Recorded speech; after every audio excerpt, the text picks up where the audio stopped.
महाराष्ट्र सरकार मुर्दाबाद मुर्दाबाद मुर्दाबाद महाराष्ट्र सरकार मुर्दाबाद मुर्दाबाद मुर्दाबाद अरे जोर से बोल हल्ला बोल अरे जोर से बोल हल्ला बोल अरे जोर से बोल हल्ला बोल ताकत से बोल हल्ला बोल हिम्मत से बोल हल्ला बोल अरे बोल रे राजू हल्ला बोल अरे बोल रे ताई हल्ला बोल अरे बोल मेरे भाई हल्ला बोल अरे इस शासन पे हल्ला बोल जातिवाद पे हल्ला बोल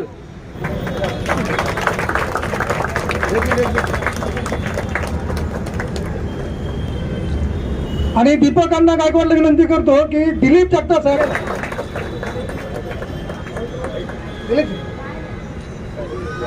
बंडू पाटीलजी तुम्ही या सरांना शाल द्यावा दिलीप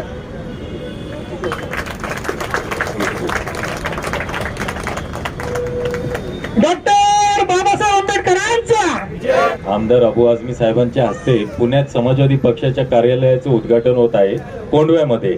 तर मी आपणा सर्वांनाही विनंती करतो तुम्ही तिथं उपस्थित राहावं. आता 6 वाजता तो कार्यक्रम आहे आणि त्यानंतर पारगेनगर कोंडव्यातच सिटी लॉन्स म्हणून एक मंगल कार्यालय तिथे सभा सुद्धा आहे. तर उद्घाटन हे माननीय आमदार अबू आझमी साहेबांच्या हातूनच होणार आहे आणि सभेलाही ते संबोधित करणार आहे. धन्यवाद.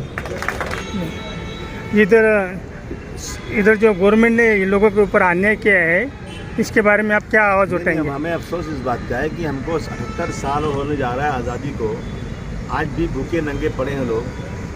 दुनिया कहाँ से कहाँ जा रही है. हमारे प्रधानमंत्री जी जाते हैं, जब यूएस में जाते हैं, यूएनओ में बैठते हैं तो बड़ी बड़ी बात करते हैं, लेकिन आज जिनके पास छत नहीं, उनकी जिनके पास छोटी हुई छत थी किसी तरह से, वो छत देने के बजाय छत छीनी जा रही है.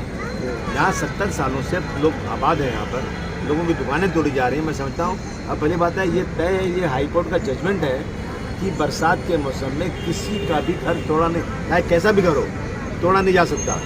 ये बिल्डरों से मिलकर ये लोग गरीबों के साथ जो अन्याय कर रहे हैं, मैं समझता हूँ कि इसकी खुली निंदा करना चाहिए, सबको निंदा करना चाहिए. और ये जुल्म है जाती है. मैं मुंबई से आया, मैं देखा इनके हालात. हम मुख्यमंत्री जी को लेटर देंगे, लेकिन इनका दिमाग इतना ना बहुत ऊँचा हो गया है. ये लोग सिर्फ और सिर्फ अदानी अंबानी और बड़े कारपोरेट के पीछे हैं. गरीबों को गरीबी ख़त्म करने के बजाय गरीबों को ख़त्म कर देना है इस देश में. ये हालात चल रहे हैं देश के. अफसोस है मुझे, मैं निंदा करता हूँ और मांग करता हूँ कि जो लोग बैठे हैं यहाँ पर, इनकी बात सुनकर जल्द से जल्द इनको जो है आबाद किया जाए, इनको घर दिया जाए. अगर गवर्नमेंट ने दखल लिया नहीं तो आपकी पार्टी की वजह से क्या करेंगे? पार्टी की वजह से आंदोलन करने को क्या कर सकते हैं? दूसरा क्या कर बताइए. रास्ता कोई है तो कर लेते हैं. आप बता दीजिए कोई रास्ता है तो बोले लाठी लेके उतरें, मारामारी करें, क्या करें, वो सब करने को तैयार है जो भी कानून के दायरे में होता है. जमीन जो है, ये जमीन को अभी तक कोई भी मालिक नहीं है. भारत पाकिस्तान जो बंटवारा हो गया, वो बंटवारे के टाइम जो कानून बन गया, कानून के तहत से ये जमीन बेवारे जमीन है. लेकिन पुणे शहर का तहसीलदार और अमृता ज्ञानेश्वर गुरव, ये दोनों ने विदेश के 7 सीरीज के बिल्डर की गाड़ी इधर लाके 3 महीना इधर रेकी किया, पूरा जमीन की मालूमात लिया. यहाँ के जो रहने वाले लोग हैं क्या कर सकते अगर इनका घर तोड़ा. यहाँ के दुकानदार है, इनका अगर दुकान तोड़ा तो ये कहाँ तक पहुंच सकते. उन्होंने 3 महीना इधर स्टडी करा. उसके बाद उन्होंने हिम्मत दिखाया कि इधर कोई अपने खिलाफ नहीं जाएगा. लेकिन हमारा दुकान और घर तोड़ने के बाद जो हमने हिम्मत से इनका विरोध किया तो वो लोग अभी माफी मांगने तक आए.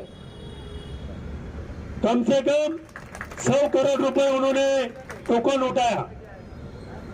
40 करोड़ रुपए का उन्होंने गवर्नमेंट के रिकॉर्ड पर, कोर्ट के ऑर्डर नहीं, गवर्नमेंट की महसूल डिपार्टमेंट के ऑर्डर नहीं है, कोई पुनर्वसन के ऑर्डर नहीं है, लेकिन 40 करोड़ रुपए का दस्तावेज बनाया. दस्तावेज बनाने के लिए सरकारी जमीन रहेंगे तो कलेक्टर के अंदर कोई ऑफिसर अपॉइंटमेंट किया जाता. इतना तो अपने को साधारण आदमी को मालूम है. सरकारी जमीन किसी को हैंडओवर करना है, कोई भी, वो प्यून हो, क्लर्क हो, कोई तहसीलदार हो या डिप्टी कलेक्टर हो, उनको अपॉइंटमेंट किया जाता सरकार के तरफ से, कलेक्टर के तरफ से. सेंट्रल गवर्नमेंट ने जगह दिया, स्टेट गवर्नमेंट ने जगह दिया तो जो डिस्ट्रिक्ट की जगह है, डिस्ट्रिक्ट के जो कलेक्टर रहता उनके अंडर का ही आदमी अपॉइंट किया जाता। इतना तो अपने को कानून मालूम है, क्योंकि बाबा साहब अम्बेडकर के संविधान का हमने बहुत सारा स्टडी किया है। लेकिन इधर कोई भी गवर्नमेंट का अधिकारी नहीं है, कोर्ट के ऑर्डर नहीं है, गवर्नमेंट के ऑर्डर नहीं, तो भी वो रजिस्टर ने डॉक्यूमेंट बनाया।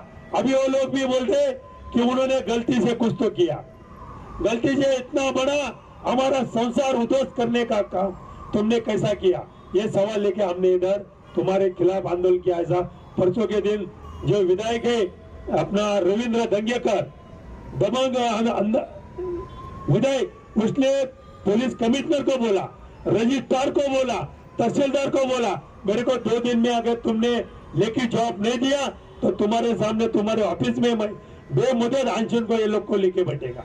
तो अभी हमको 4 दिन में लेखी देने का उन्होंने प्रॉमिस किया है, आश्वासित किया है। और वो लोग बोल रहे कि वो ये सब गलत है, लेकिन हमको राइटिंग में रिटर्न नहीं दे रहे। तो मैं अभी इधर दलित पैंथर रिपब्लिकन नेता माननीय दिलीप दादा जगताप इनको विनती करेंगे कि आप आपकी बात रखें। या अन्यायाच्या विरुद्ध लढाईमध्ये आपल्याबरोबर सहभागी झालेले सन्माननीय आमदार आबू आझमी साहेब, या लढाईचं नेतृत्व करणारे शैलेंद्रजी मोरे, या ठिकाणी इतर संघटनांचे जे प्रतिनिधी आहेत।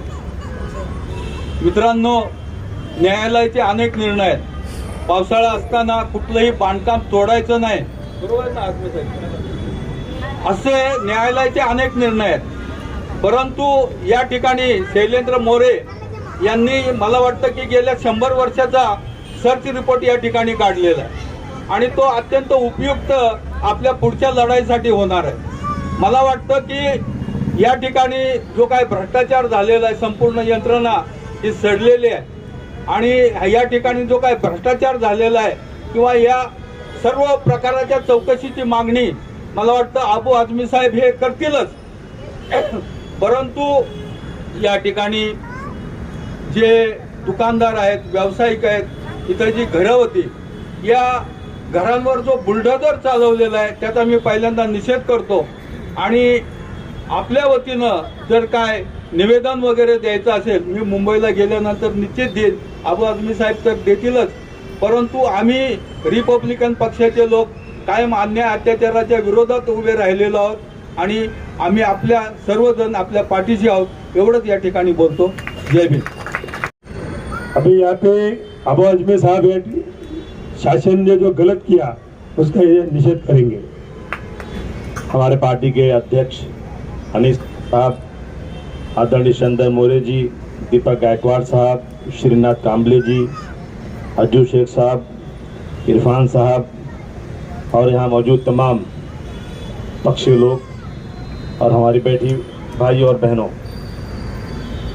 कहते हैं लोग टूट जाते हैं एक घर बनाने में, लोग टूट जाते हैं एक घर बनाने में और सरकार तरस नहीं खाती झोपड़ियां हटाने में। कितना मुश्किल है लोगों को घर बनाना। तिनका जमा करके लोग घर बनाते हैं और सरकार 1 मिनट में तोड़ देती है।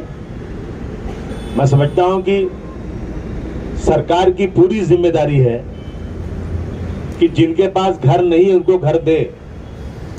सरकार की पूरी जिम्मेदारी है कि यदि कोई भी गलत जगह पर घर बनाया और उसके पास एविडेंस है, प्रूफ है, तो उस जगह की अगर सरकार को जरूरत है, वहाँ कोई ब्रिज बन रहा है, कोई रोड बन रहा है या कोई सरकारी काम के लिए जगह चाहिए, तो पहले उनको घर देवे, बाद में जगह तोड़े। ये कानून है। मुंबई इतनी बिजी जगह है, लोग झोपड़े फुटपाथ पे बना देते हैं और अभी कानून है कि 2011 का जिसके पास वहाँ राशन कार्ड हो, जिसके पास वोटर लिस्ट में नाम हो, बैंक में कोई अकाउंट में उसका एड्रेस हो, लाइसेंस में एड्रेस हो, तो उसका घर हटाने के पहले उसको घर देना जरूरी है। ये महाराष्ट्र सरकार का कानून है। परंतु यहाँ इतनी बड़ी जगह खाली कराई जा रही है, खाली कराने के लोग बैठे हैं। मैं समझता हूँ कि सरकार को चुल्लू भर पानी में डूब मरना चाहिए जो सरकार गरीबों का इस पर हक चुने। ये बहुत बड़ा अन्याय है। और याद रखिए ये सरकार जो है ना सिर्फ अंबानी और अदानी को बढ़ाने में लगी हुई है। जितनी जगहें हैं सब अदानी को दे देना, अंबानी को दे देना है। इस सरकार ने सारे जितने गवर्नमेंट के बनाए हुए जितनी कंपनियां थी सब बेच दिया। एयर इंडिया बेच दिया, रेलवे बेच रहे हैं, एयरपोर्ट बेच दिया, सी पोर्ट बेच दिया, बड़ी बड़ी कंपनियां बेच दिया। अब इनकी नीयत जो है ना, ये लोग जो है ना, मैं तो खुलेआम कहता हूं, ये सब जो है ना लैंड माफिया है, लैंड माफिया लोग हैं। इनकी नजर पूरी जमीनों पर पड़ी हुई है, सारी जमीनें कब्जा करना चाहते हैं। अभी आपने देखा मुसलमानों का जो ये वक्फ बोर्ड है, ये सरकार ने नहीं दिया है, लोगों ने अपनी जमीनें अपने पुण्य पाने के लिए मस्जिद को दे दिया, मदरसे को दे दिया कि भाई ठीक है अब मेरी उम्र बहुत हो गई है, मैं पुण्य पाने के लिए जगह मदरसे को देता हूं ताकि भगवान के यहाँ, अल्लाह के यहाँ उनको पुण्य मिले। इसका ये जगह सरकार की नहीं है, लेकिन सरकार इस जगह को भी कब्जा करना चाहती है। ये सरकार की नीयत आज है। ये जो लोग बैठे हैं ना, ये गरीबों को बसाना नहीं चाहते, गरीबों को खत्म कर देना चाहते हैं। मुझे अफसोस है कि ये देश के रहने वाले लोग हैं, ये कोई बांग्लादेश के आए हुए लोग नहीं है, ये कोई किसी और मुल्क के आए हुए नहीं है, और यहाँ से 70 साल से रहे हुए लोगों को उजाड़ दिया। मैं तो दुआ करता हूँ इस सरकार को ईश्वर और भगवान उजाड़ के फेंक दे जो ऐसे गरीबों के साथ कर रहे हैं। ये बिल्कुल सहन काबिल नहीं है। ये क्या हो रहा है देश में? लोग चुप हैं। डॉक्टर राम मनोहर लोहिया ने लिखा था सर कि जब सड़क सुनसान हो जाती है ना तो सांसद आवारा हो जाती है। सड़क सुनसान हो गई है, लोग सड़क पर उतर नहीं रहे हैं, सरकार का विरोध जोरदार कर नहीं रहे, इसलिए इनका मन बढ़ता जा रहा है। लोगों को सड़क पर उतर करके इस सरकार का जोरदार तरीके से जुल्म के खिलाफ जो काम हो रहा है उसका, इसको जबरदस्त तरीके से विरोध करना बहुत जरूरी है, वरना ये लोग आवारा हो जाएंगे, इसी तरह से लोगों को परेशान करते रहेंगे। क्या खाक देश तरक्की कर रहा है? देश की हालत बहुत खराब है। अभी मैं पढ़ रहा था, मैं आ रहा था अभी प्लेन से पढ़ रहा था कि आज जो है 2 लाख करोड़ 205 लाख करोड़ का कर्ज हो गया देश में, 205 लाख करोड़ का। और अभी इस 2023 से 24 में जो है ना कर्ज कई गुना बढ़ गया। बांग्लादेश देखा आपने, बर्बाद हो गया। आपने श्रीलंका देखा, इसके पहले लोग राष्ट्रपति के घर में घुसकर, लोग सारे संस्थानों में घुसकर लोगों को मार मार के भगा दिया। और हमें डर है इस बात का कि जो सरकार कर रही है आज ना, कहीं ऐसा ना हो कि भारतवर्ष का भी ये हालत हो जाए। ये हालत हो जाएगी। हम लोग कर्ज में डूबते जा रहे हैं। इस देश का एक बच्चा आज पैदा हो रहा है, जो इसने आज इस देश में पैदा हुआ, उसके ऊपर 2.5 से 3 लाख रुपया कर्ज हो गया एक बच्चे के ऊपर। ये देश की हालत है। आज बर्बाद कर दिया 10 साल में इन लोगों ने देश को। मैं पूरी ताकत के साथ आपके साथ खड़ा हूं, और मैं आपकी बात, क्योंकि असेंबली तो नहीं चल रही है, अब तो इलेक्शन होने वाला है, शायद इनका दिन भी जाने वाला है, ये भी जाने वाले हैं। अब ये जुल्म करेंगे तो हम मुझे आप विवरण दीजिए, मैं मुख्यमंत्री को ले जाकर के 2-3 दिन में जरूर दूंगा इसको। ये बहुत ही गलत हो रहा है। कोई आदमी कहीं बैठा हुआ है, आपने बोगस कागज बना करके बिल्डरों को देना चाहते हैं। यही गरीब लोग वोट देते हैं, इन्हीं की ओर से चुनकर आते हो। याद रखना, अगर एक साथ गरीब खड़ा हो गया ना तो जिंदगी में कभी चुनकर आओगे नहीं। ये जुल्म जाति खत्म करो। और अगर इनके पास घर नहीं भी था, ये 70 साल से नहीं भी थे, तो भी सरकार की जवाबदारी होती कि सरकार हर इंसान को, जो भी इस देश में रहता है, जो भी इस प्रदेश में रहता है, वही सरकार अच्छी मानी जाती है जो इनको रोटी, कपड़ा और मकान का बंदोबस्त करे। ये तो मकान बंदोबस्त करने के बजाय मकान छीन रहे हैं। ये हालत है आज। बहुत हालत खराब है देश की दोस्तों। आज गरीब होता जा रहा है, अमीर होता जा रहा है। एक के पास कुछ 9-10 लोग हैं, देश की आधी दौलत उनके पास है, बाकी लोग बेचारे। अभी मोदी जी कहते हैं कि हम 80 करोड़ लोगों को राशन दे रहे हैं। कितने लोगों को? 80 करोड़ लोगों को। और हम बहुत बड़ी इकोनॉमी बनने वाले हैं, और 80 करोड़ को राशन देने वाले। क्या इकोनॉमी बड़ी बनाओगे? एक तरफ तुम 80 करोड़ लोग भूखे हैं, उनको राशन नहीं मिलेगा तो खाना नहीं खा सकते, और एक तरफ तुम कहते हो हम देश को बहुत आगे ले जा रहे हैं। एक तन पर सोने का तार सजे, एक तन पर सूत का भी तार नहीं। एक तन पर सोने का तार सजे, एक तन पर सूत का भी तार नहीं। इसीलिए मैं बगावत करता हूं, यह अन्याय मुझे स्वीकार नहीं। दोस्तों, हम आपके साथ पूरी हमदर्दी रखते हैं। और हम सब का, हम जितने पॉलिटिकल लोग हैं, इन सब की जिम्मेदारी होती है, इन सब का एक काम होता है कि समाज के दबे कुचलों के चेहरे पर कैसे मुस्कान लाएं, कैसे इनके दुख दर्द को दूर करें, वही अच्छा पॉलिटिकल आदमी माना जाता है। लेकिन आज ये है, इन नंगे भूखे आते हैं राजनीति में, साले कई सौ करोड़ के मालिक बन जाते हैं। ऐसे लोगों के खिलाफ हमको खड़ा होना पड़ेगा। ये हालत देश की आज है। मुझे अफसोस है, मैंने सुना कि 70 साल से रहकर इनकी दुकानें तोड़ दी गई। कानून नाम की कोई चीज है कि नहीं है? ये बात की जाएगी जरूर। और मैं बधाई देना चाहता हूं आपको और आप सब लोगों को, जो लोग इस आंदोलन में शामिल हैं। आगे बढ़िए इंशाअल्लाह। मुझे पूरी उम्मीद है कि इंसाफ मिलेगा, जरूर इंसाफ मिलेगा। और हम आपके साथ हैं। हम आपका मेमोरेंडम लेके जा रहे हैं। हम इस पे जरूर अपना लेटर लगाकर मैं मुख्यमंत्री के ऑफिस में 2-3 दिन में भेजूंगा और आपको मैं रिसीविंग कॉपी भी भेज दूंगा। बहुत धन्यवाद आपका सर। क्या जमीन सरकारी है? मनुवाद की क्या पहचान? भूखा नंगा हिंदुस्तान। अरे मनुवाद की क्या पहचान?